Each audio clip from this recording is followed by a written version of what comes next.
안녕하세요. 크립토 노마드입니다. 그래도 참 다행스럽게도 미국의 9월 소비자 물가지수가 예상보다 좋지 않은 것으로 나왔는데도 불구하고 시장이 나름 급반등을 펼쳐냈습니다. 말 그대로 급반전이 펼쳐진 장세였습니다. 지금 상황에 대해서 얼마나 시장이 예민하게 반응하고 있는지를 느낄 수가 있는데, 가장 상징적인 부분은 S&P 500이 CPI 발표 직후에 고꾸라지면서 장중 3,500선 아래로 떨어지기도 했었는데, 결과적으로는 역사상 5번째로 큰 장중 반전을 확인하면서 2.6% 상승 마감했습니다. 비트코인 역시 18,000달러대까지 떨어지면서 깨질 것처럼 흘러내리더니 결국에는 19,000달러 위로 가볍게 말아 올렸습니다. 미국의 CPI는 예상보다 더 좋지 않게 나타났습니다. 미국 연준의 금리 핸들링이라는 게 얼마나 멍청한 짓인지 다시금 느낄 수가 있었는데, 이런 상황에서도 시장이 반등을 한 것에는 몇 가지 외부적인 요인이 작용했습니다. 먼저 요즘 참 똥줄 타서 잠도 잘 오지 않을 것 같은 미국 바이든 대통령은 CPI 공개 직후에 성명을 통해서 인플레이션과의 싸움에서 진전을 보이고 있다라며 나름의 의미를 부여했고, 이게 어쩌면 인플레이션의 정점일 수도 있겠다, 이런 기대감을 만드는데 한몫을 했습니다. 여기에 멍청한 정책 결정의 상징이 된 영국 정부가 법인세 인상을 검토하고 있다라고 밝히면서 시장의 불안감이 다소 진정된 것도 한몫을 했습니다. 글로벌 강대국의 정치적 리더라는 사람들이 어떻게 이렇게 하나같이 어벙벙한 모습을 보여주고 있는 건지 다소 답답하게 느껴지기도 합니다. 리플과 관련해서는 아주 직접적인 건 아니지만 그래도 아주 잠재력이 큰 의미 있는 소식이 전해졌습니다. 잘 알고 계시는 것처럼 일본의 SBI 그룹은 리플랩스 초기 투자자이면서 든든한 리플의 후원자 역할을 하고 있는 곳입니다.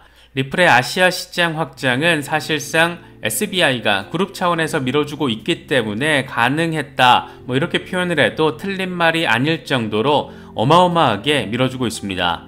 그런데 이번에 SBI가 미국의 시큐리타이즈와 파트너십을 맺고 싱가포르에서 디지털 자산 발행과 유통을 담당하는 플랫폼을 구축하기로 했습니다. 쉽게 말하면 거래소 설립하겠다라는 겁니다.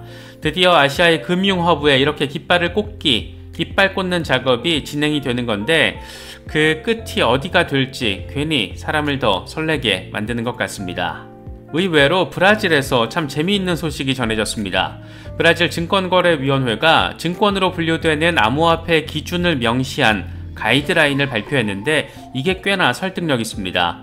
미국 SEC가 규제권 다툼에 얼빠진 짓으로 산업을 흔들고 있을 때 남미 암호화폐 산업의 허브라고 할 수 있는 브라질에서 꽤 괜찮은 기준을 제시를 한 겁니다.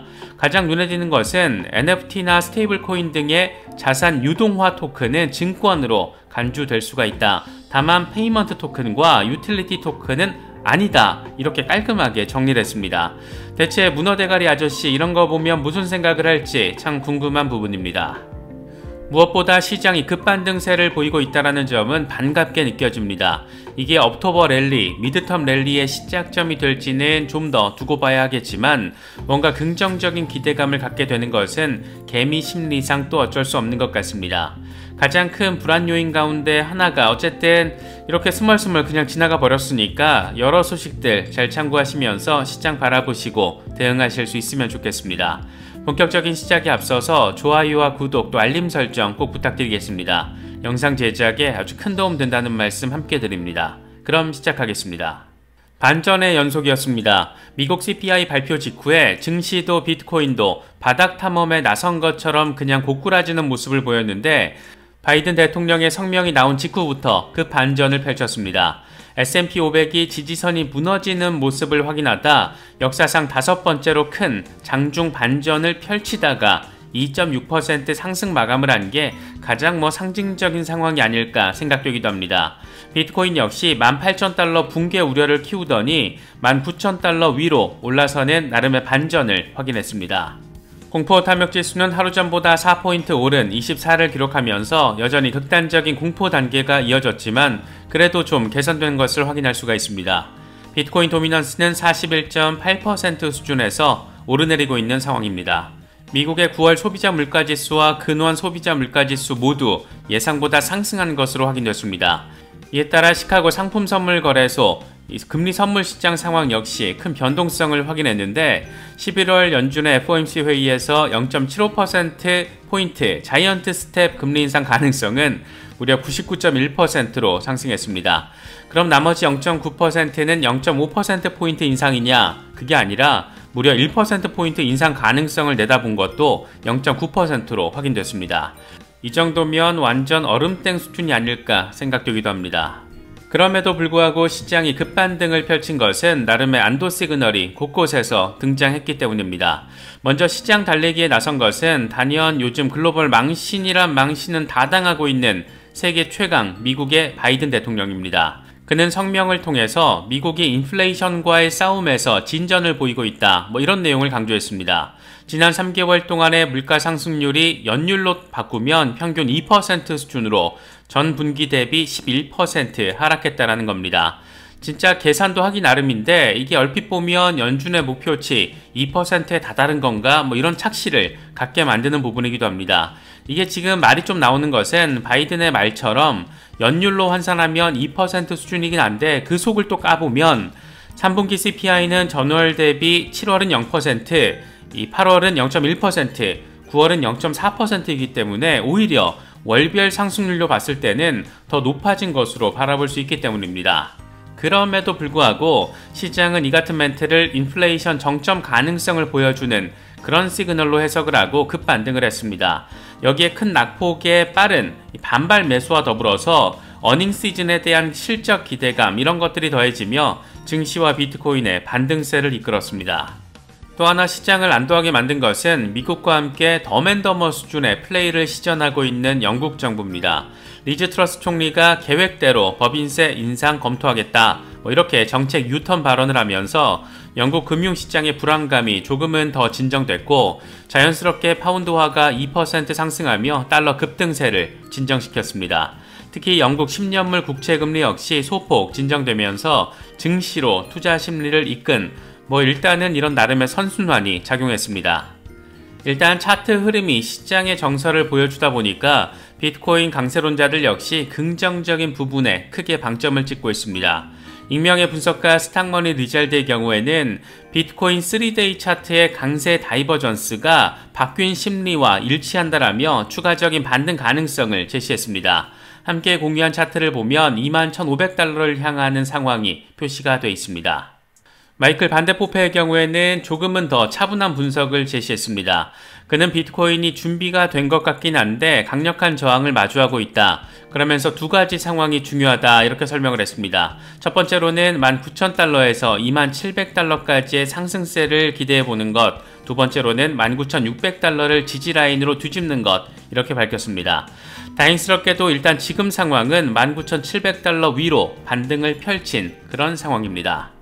크레더블 크립토의 경우에는 최근 두 번의 강세장이 펼쳐졌을 때 상황을 보면 강세 랠리 전까지 모두 120일 정도 상대적으로 적은 볼륨으로 조정받는 모습을 보였다. 원래 이런 지루함은 진전 과정의 일부다. 더 지루할수록 더 좋은 확장성이 다가오고 있다는 것을 의미한다. 이렇게 설명하며 이제 조정 장세를 마무리하고 본격적인 랠리에 나설 수 있다는 점을 강조했습니다. 리플 역시 의미 있는 반등세를 확인하고 있습니다. 미국 CPI 발표 직후에는 0.44달러까지 흘러내렸었는데 지금은 0.5달러 문을 두드리고 있습니다. 시장의 정서 전체가 꽤나 반전 상황을 경험하고 있다는 점 강하게 느낄 수 있는 부분입니다. 리플과 관련된 소식들 가운데는 리플의 파트너이자 또 든든한 후원자 역할을 하고 있는 일본 SBI의 행보가 상당히 눈에 띕니다. SBI가 크립토와 관련해서 뭔가 하고 있다는 것은 이게 결국에는 다 리플과 연계성을 가질 가능성이 매우 높다는 점에서 SBI의 행보를 통해서도 리플의 미래를 엿볼 수 있지 않을까 생각됩니다. 이번에 SBI 홀딩스의 자회사 SBI 디지털 마켓은 미국의 시큐리타이즈와 파트너십을 맺고 아시아 태평양 지역을 대상으로 한 디지털 자산 플랫폼, 그러니까 거래소를 출시하기로 했다라고 밝혔습니다. 우선 중요 포인트는 지역적인 헤드 포인트가 아시아의 금융 허브 싱가포르라는 겁니다. SBI 디지털 마켓은 올해 9월에 이미 싱가포르 금융관리국에서 라이선스를 획득했는데 이들이 지금 만들려는 플랫폼은 디지털 자산 발행과 유통, 또 커스터디 등의 서비스를 제공하게 된다고 합니다. 이게 진짜 싱가포르가 겉으로는 암호화폐 산업을 살짝 쥐어짜는 것 같아도 이렇게 뒤에서는 적극적으로 민간 기업들의 진출을 오케이하고 있습니다. SBI와 세큐리타이스는 싱가포르에서 개발 중인 플랫폼을 발판으로 아시아 태평양 지역에서 기관 투자자들을 대상으로 디지털 자산 발행과 유통 서비스를 제공할 것이다. 11월에 정식 서비스 런칭이 목표다. 이런 점도 함께 밝혔습니다. 여기서 의미 포인트는 두 가지인데, 먼저 기관들의 본격 진입을 앞두고 미국 기업과 사전 대비를 싱가포르에서 한다라는 점, 또 결국에는 여기에 리플이 어떤 식으로든 수혜 대상이 될 가능성이 높다라는 점, 이런 부분들 체크하시면 좋을 것 같습니다. 또 하나는 브라질에서 전해온 소식인데, 이게 리플 소송과 관련해서도 바라볼 수 있는 관점 포인트를 제시해줍니다. 브라질 증권거래위원회가 증권으로 분류될 수 있는 암호화폐 기준을 명시한 가이드라인을 발표했습니다. 그 내용을 보면 주식이나 사채, 유가증권 예탁증명서와 유사한 구조를 가진 디지털 자산의 경우에는 증권으로 분류될 수 있다는 점을 명시하고 있습니다. 브라질 증권위는 암호화폐를 세 가지로 분류했는데, 먼저 페이먼트 토큰과 유틸리티 토큰, 그리고 자산 유동화 토큰입니다. 자산 유동화 토큰에는 스테이블 코인과 증권형 토큰, NFT가 포함되는데, 자산 유동화 토큰은 토큰 특성에 따라서 증권으로 간주될 수 있다는 겁니다. 이게 참 재미있는 게 의외로 브라질에서 이렇게 구체적이면서 설득력 있는 가이드라인을 제시했다라는 데 있지 않나 생각됩니다. 미국 SEC는 진짜 글로벌 머저리 역할을 자임하며 규제권 다툼만 하고 있고, 하다하다 해외 결제 기업들로부터 바보 취급을 당하고 있는데, 브라질 증권위가 토큰의 명확한 분류, 그 기준을 제시하면서 뭐가 증권이 될 수 있는지 그 바운더리를 정했다라는 점이 참 눈에 띕니다.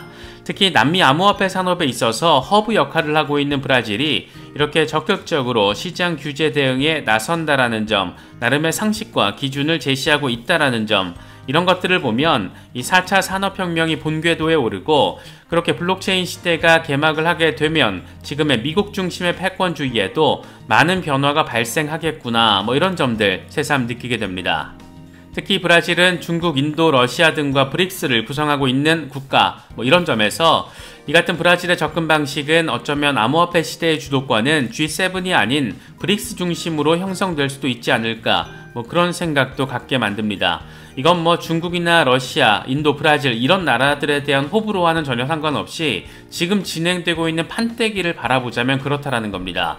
안 그래도 CBDC와 관련해서 여전히 미국이 리서치 단계에 있는 것과 비교했을 때 중국과 러시아는 이미 훨씬 앞서 있는 상태이고, 이들은 자체적인 경제권에서 활용될 공용 화폐까지 구축하고 있는 그런 상황이기도 합니다. 이 이미지 한 판이 지금 시대의 CBDC 혁신이 어떻게 진행되고 있는지를 잘 보여주는데, 녹색으로 오른쪽에 잔뜩 표시가 된 러시아와 중국은 이미 CBDC 파일럿을 가동하고 있는 상태입니다. 왼쪽에 파란색으로 덮인 미국의 경우에는 아직 리서치 단계, 반면 캐나다와 브라질은 개발 상태, 이런 지금의 현황이 표시가 되어 있습니다. 세상의 변화에 있어서 어느 지역이 더 적극적이고 어느 지역이 좀 더 어리바리치고 있는지 명확하게 보여주는 이미지가 아닐까 생각됩니다. 이번에 준비한 영상은 여기까지입니다. 영상이 도움이 되셨다면 좋아요와 구독 또 알림 설정 꼭 부탁드리겠습니다. 영상 제작에 아주 큰 도움 된다는 말씀 함께 드립니다. 언제나 성투하시기를 기원하겠습니다. 시청해주셔서 감사합니다. 지금까지 크립토 노마디였습니다.